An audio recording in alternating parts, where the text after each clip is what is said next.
3 casas de acolhimento de idosos desobedeceram uma ordem judicial e continuam trabalhando clandestinamente em Ribeirão Preto. O Ministério Público fala em fazer interdição forçada e revela falhas da Prefeitura. As 3 unidades pertencem à mesma proprietária e estão espalhadas em diferentes bairros da cidade.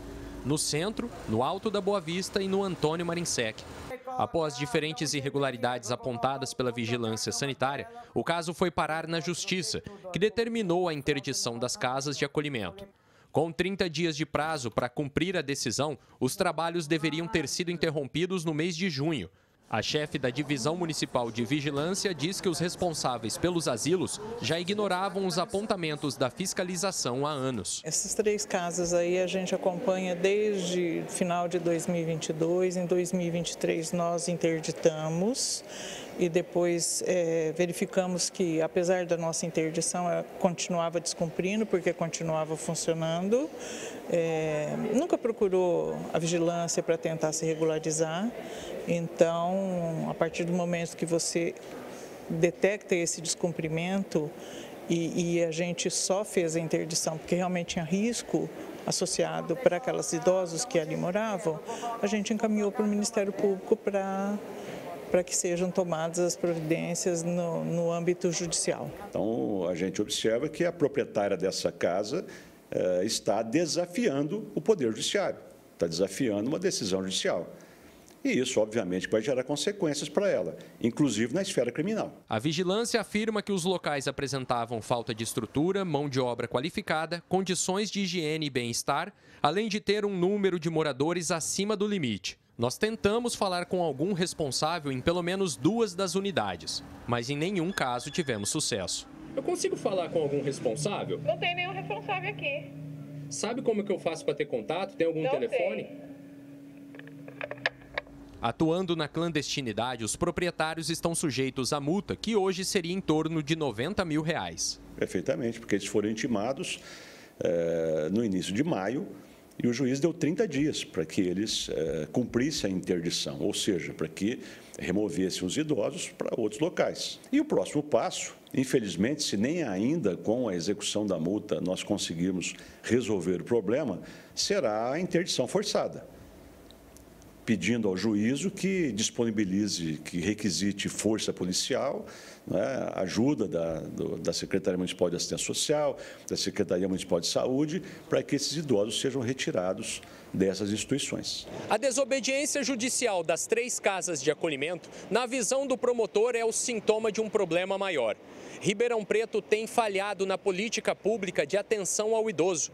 Hoje, a fila oficial de espera por vaga em uma das instituições de longa permanência tem mais de 100 pessoas da terceira idade. E o Ministério Público promete aumentar o rigor da cobrança e da responsabilização da Prefeitura. O Ministério Público, inclusive, já tem adotado providências que vão acabar colocando o município numa situação difícil, que é providências que vão fazer com que o município pague uma instituição particular para idosos que necessitam. Aliás, é essa falta de política pública que faz com que apareçam essas casas clandestinas, né? Que se apossam lá de um benefício de prestação continuada do idoso, de um salário mínimo. Infelizmente, o município conta com mais asilos particulares que estão atuando sem permissão. Hoje a gente tem conhecimento de 84 casas, é o que nós temos conhecimento, que a gente acompanha. Destas, nós temos 48 licenciadas, temos 7 interditadas descumprindo interdição. Dentre as 7, 3 são essas que vocês estão citando, e todas já foram encaminhadas para o Ministério Público. E nós temos ainda as outras 20, 29, não sei, que a gente acompanha. Então, assim, a gente inspeciona, está sem a licença? Está, mas não tem risco ali. A promotoria também utiliza a repercussão do caso para alertar famílias sobre os riscos de expor idosos a situações degradantes como estas. Se o familiar tem condição de acolher o idoso ou de oferecer para ele uma instituição que o trate com dignidade e coloca num lugar desse, ele é tão cruel, não é, como a proprietária dessas casas, não é? Então, ele é vilão, ele não é vítima. Felipe Urbinati para o Jornal da Clube. Em nota, a Prefeitura de Ribeirão Preto informou que está empenhada em garantir uma solução definitiva e digna para o acolhimento dos idosos que ainda residem em locais clandestinos.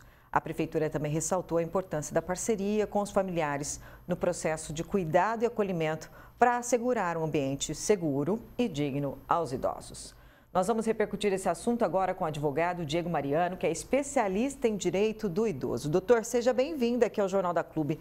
Nós vimos então que o Ministério Público faz um alerta grave de que a Prefeitura falha com o serviço de atenção aos idosos e acaba facilitando aí a existência de casas clandestinas. Por onde esse problema deve começar a ser combatido, doutor? Boa tarde, boa semana.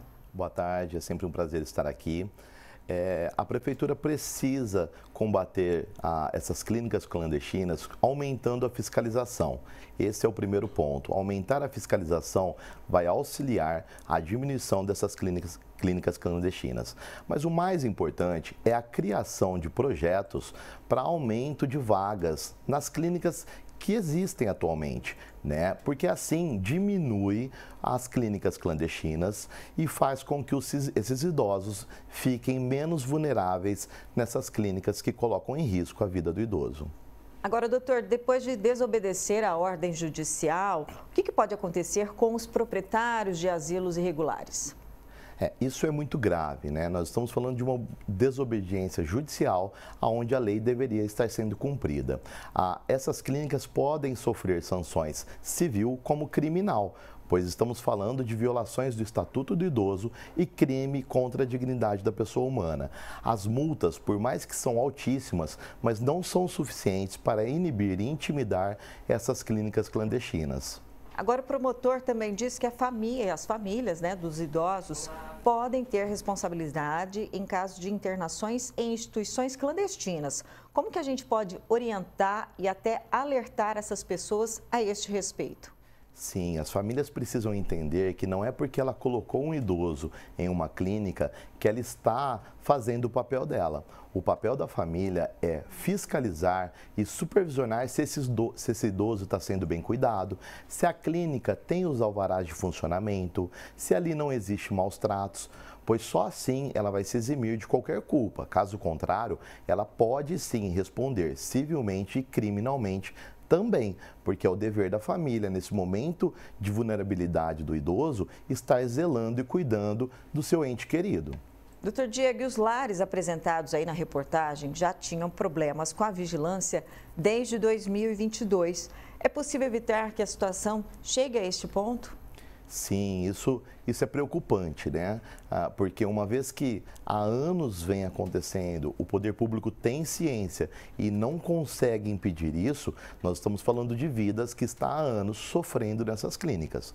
O poder público precisa intensificar essas fiscalizações e aumentar o número de incentivo para as clínicas credenciadas para impedir esse tipo de situação às pessoas vulneráveis. E uma situação como essa, apresentada na reportagem, dá sempre a oportunidade de ressaltar e valorizar mais o trabalho das casas de idosos de Ribeirão Preto, que prestam aí um serviço exemplar e filantrópico, não é mesmo? É verdade. Em Ribeirão Preto existem várias clínicas muito boas que podem acolher esses idosos. O que está faltando é o poder público de Ribeirão Preto intervir com mais recursos financeiros e incentivo fiscal para que essas clínicas consigam aumentar o número de vagas, pois hoje já existem casas de apoio em Ribeirão que é muito boa e que pode trazer segurança para aquelas pessoas que mais precisam do poder público. Doutor Diego Mariano, advogado especialista em direito do idoso, agradeço muito a sua participação aqui com a gente. Uma boa semana para o senhor. Boa semana, muito obrigado pelo convite.